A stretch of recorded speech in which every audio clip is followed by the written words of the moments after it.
নমস্কার বন্ধুরা, সুস্মিতার রান্নাঘর স্লাইস অফ লাইফে আরও একবার আপনাদের সকলকে স্বাগত জানাই। আজকের পর্বে জামাই ষষ্ঠী স্পেশাল একটা রেসিপি চিংড়ি মাছের মালাইকারি তৈরি করে দেখাবো। বাঙালিদের অত্যন্ত জনপ্রিয় একটা চিংড়ি মাছের প্রিপারেশন। বিয়েবাড়ি থেকে অনুষ্ঠান বাড়ি প্রায়শই এটা বানানো হয়ে থাকে। আমি আজকে রেস্টুরেন্ট স্টাইলে ঘরে তৈরি করে দেখাবো এটা। আমার আজকের recipe step by step follow করে যদি আপনারা এটা ঘরে তৈরি করেন, দেখবেন আর রেস্টুরেন্ট থেকে কিনে খাবেন না, মন চাইলে ঘরেই বানিয়ে নেবেন। রান্নাটা করবার জন্য আমি নিয়েছি এখানে 800 গ্রাম বড় চিংড়ি মাছ। মাছগুলোর খোসা আর পিঠের শিরা আমি ছাড়িয়ে নিয়েছি। লেজা আর মাথার খোসা সমেত যদি আপনারা রান্না করতে চান মাছগুলোকে, সেটাও কিন্তু করা যাবে। তবে আমি খোসা পুরো ছাড়িয়ে নিয়ে ভালোভাবে মাছগুলোকে পরিষ্কার করে রেখেছি। আর মালাইকারির চিংড়ি মাছগুলো একটু বড় নিলে খেতে বেশি ভালো লাগে, তাই চেষ্টা করবেন এরকম একটু বড় চিংড়ি মাছ নেবার। নুন হলুদে মাছগুলোকে ম্যারিনেট করে নেব, সেজন্য মাছের বাটিতে দিয়ে দিলাম 1/2 টিস্পুন নুন আর 1/2 টিস্পুন হলুদ গুঁড়ো। নুন হলুদ ভালোভাবে মাছের গায়ে মাখিয়ে নিচ্ছি। এবার একটা ননস্টিক কড়াইতে 2 চামচ তেল গরম করে নিচ্ছি। আমি রান্নাটা সর্ষের তেলে করছি। ট্র্যাডিশনাল এসব রান্নাগুলো সর্ষের তেলে বানালেই খেতে বেশি ভালো লাগে, তবে চাইলে আপনারা অন্য কুকিং অয়েলও ব্যবহার করতে পারেন। তেল গরম হয়ে গেছে, এখন নুন হলুদ মাখিয়ে রাখা চিংড়ি মাছগুলো কড়াইয়ের মধ্যে দিয়ে দিচ্ছি। মাছগুলোকে একটু ভেজে নেব। মাছের গায়ে হালকা রং না ধরা অবধি ভাজতে হবে।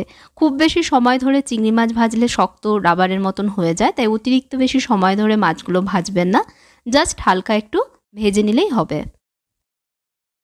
মাছগুলোর গায়ে হালকা হালকা রং ধরেছে, হাই আছে এই মাছগুলোকে আমি একটু সময় ভেজেছি। এবার ভাজা মাছগুলো কড়াই থেকে অন্য একটা পাত্রে আমি তুলে নিচ্ছি।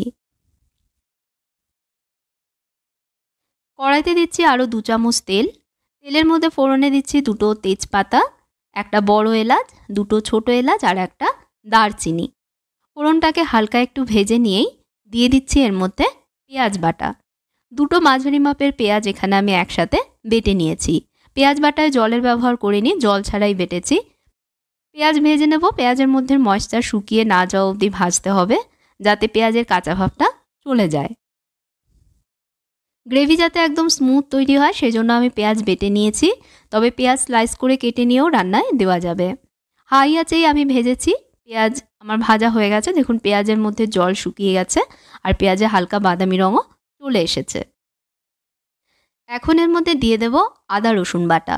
1 টেবিল স্পুন আদা রসুন বাটা এর মধ্যে আমি দিয়ে দিলাম। আদা রসুন বাটা দেবার পর আবারও 1-2 মিনিট ভাজবো, যাতে আদা রসুনের রস স্মেলটাও চলে যায়।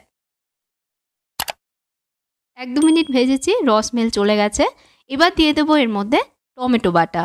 2টো মাঝারি মাপের টমেটো এখানে আমি একসাথে বেটে নিয়েছি। সামান্য একটু নুন এর মধ্যে দিয়ে এটাকেও ভাজবো। টমেটোর কাঁচা ভাব না যাওয়া অবধি ভাজতে হবে। বন্ধুরা, ভিডিওটা ভালো লাগলে লাইক এবং শেয়ার করবেন। নতুন রেসিপি দেখতে চ্যানেলটাকে সাবস্ক্রাইব করবেন, সঙ্গে বেল আইকনে অবশ্যই প্রেস করবেন, যাতে নতুন রেসিপি চ্যানেলে আসলেই জানতে পারেন। আর যদি ফেসবুক পেজে দেখেন, পেজটাকে ফলো করে নেবেন। টমেটো ভেজে নিয়েছি, কাঁচা ভাব চলে গেছে। এখন দিয়ে দেবো এর মধ্যে গুঁড়ো মশলা। নিয়েছি এখানে আমি 1 টিস্পুন হলুদ গুঁড়ো, 1 টিস্পুন কাশ্মীরি লঙ্কা গুঁড়ো, স্বাদ মতো নুন আর 1 টিস্পুন নিয়েছি চিনি। কড়াইয়ের মধ্যে দিয়ে দিলাম। একদম কম মশলা লাগে বন্ধুরা এই রান্নাটা করতে। জিরে গুঁড়ো, ধনে গুঁড়ো এসব দেওয়ার একদমই প্রয়োজন নেই। যেভাবে আমি আজকে রান্নাটা আপনাদের করে দেখাচ্ছি, একদম যদি সেভাবেই আপনারা রান্নাটা করেন, দেখবেন রেস্টুরেন্টের থেকেও অনেক বেশি ভালো খেতে লাগবে ঘরের বানানো এই চিংড়ি মাছের মালাইকারি। মশলাগুলো দেওয়ার পর সব একসাথে মিশিয়ে নিয়ে 1-2 মিনিট কষিয়ে নিচ্ছি। 1-2 মিনিট কষিয়ে নিয়েছি। এবার দিয়ে দেবো এর মধ্যে টক দই। 1/2 কাপ টক দই আমি একটা স্ট্রেনারের মধ্যে রেখে দিয়েছিলাম, যাতে এর মধ্যে এক্সেস জল ঝরে যায়। এবার জল ঝরানো টক দই কড়াইয়ের মধ্যে আমি দিয়ে দিচ্ছি। দই আগে থেকেই আমি ফেটিয়ে রেখেছি। রান্নায় দই দেওয়ার আগে বন্ধুরা অবশ্যই ভালোভাবে ফেটিয়ে নেবেন। আর ফ্রিজের ঠান্ডা দই কখনোই ব্যবহার করবেন না, সবসময় রান্নায় দেওয়ার আগে রুম টেম্পারেচারে এনে তারপরে রান্নায় ব্যবহার করবেন। দই দেওয়ার পর মশলার সাথে মিশিয়ে নিয়ে আবারও কষাতে হবে। দই থেকে তেল না ছাড়া অবধি কড়াইতে ঢাকা চাপা দিয়ে কম আছে এটাকে কষিয়ে নেব। দেখুন দই থেকেও তেল ছেড়ে দিয়েছে। মশলা আমি ভালোভাবে কষিয়ে নিয়েছি। এবার ভাজা চিংড়ি মাছগুলো কড়াইয়ের মধ্যে দিয়ে দিচ্ছি। মাছগুলোকেও মশলার সাথে 2 মিনিট কষিয়ে নেব। 2 মিনিট কষিয়ে নিয়েছি। মাছের গায়ে মশলা দেখুন সুন্দরভাবে কোট হয়ে গেছে। এবার দিয়ে দেবো এর মধ্যে মালাইকারির প্রধান উপকরণ, যেটা ছাড়া মালাইকারি বানানোই যাবে না। এখানে নিয়েছি আমি 1 বাটি নারকেলের দুধ। মালাইকারি বানাতে নারকেলের দুধ অবশ্যই দিতে হবে, অন্য কোনো দুধের ব্যবহার করা যাবে না। নারকেলের দুধের পরিমাণ যত বেশি হবে মালাইকারির স্বাদও ততই ভালো আসবে। দুধ দেওয়ার পর সব আবারও ভালোভাবে মিশিয়ে নিচ্ছি। এবার কড়াইতে ঢাকনা চাপা দিয়ে একদম কম আঁচে গ্রেভি ফুটতে দেব। 2-3 মিনিট এভাবে রান্না করেছি। গ্রেভির ওপর দেখুন তেল ভাসছে। এখন এর মধ্যে দিয়ে দেব গরম মশলা গুঁড়ো। 1/4 টিস্পুন গরম মশলা গুঁড়ো আমি এর মধ্যে দিয়ে দিচ্ছি। সাথে দিচ্ছি 2টো চেরা কাঁচা লঙ্কা, এতে লঙ্কার সুন্দর একটা ফ্লেভার আসবে। সব মিশিয়ে নিয়ে গ্রেভি আরও 30 সেকেন্ড ফুটিয়ে নেব। আরও 30 সেকেন্ড ফুটিয়ে নিয়েছি।